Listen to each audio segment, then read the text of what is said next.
Sveiki, mėly avinai. Na ir sulaukėm paskutinės vasaros savaitės ir kas mūsų laukia, tai yra jūsų avinai, kas laukia. Bet pirmiausia, labai prašau, spauskite dalintis, prenumeruokite mūsų kanalą ir aišku patinka. Ir stebėkite Facebook'e, kad galėtumėte žinoti visą, kada bus įkelti įrašai.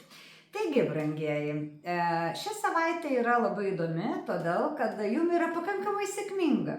Ir kadangi rugsėjas nebus toks geras visom prasmėm, visam pasauliu, tas rugsėjas yra toks biškutį kritinis mėnuo, tai džiaukitės tikrai šitomis dienomis, nes ypatingai jums seksis protinė veikla, ypatingai bus skaidri galva, nes čia dar tęsiasi nuo laiko.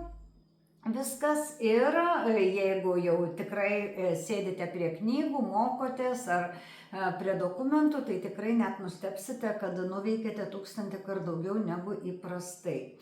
Na, nuo ketvirtadienio dar galite pajusti nepaprastą sėkmę. Vat jaučiat, kad jums sekasi.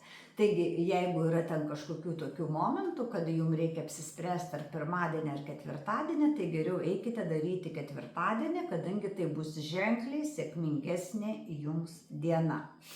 Tai va, emocinis fonas irgi šią savaitę yra tikrai toks malonus, nebūsite sudirgę ir niekam nieko neaiškinsite, kaip reikia teisingai gyventi.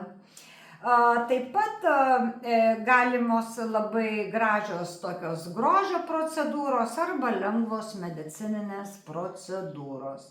Taigi nieko blogo šią savaitę negaliu pasakyti ir tikrai džiaukitės šitomis dienomis, bet, oro tikrai neturėtų būti gero.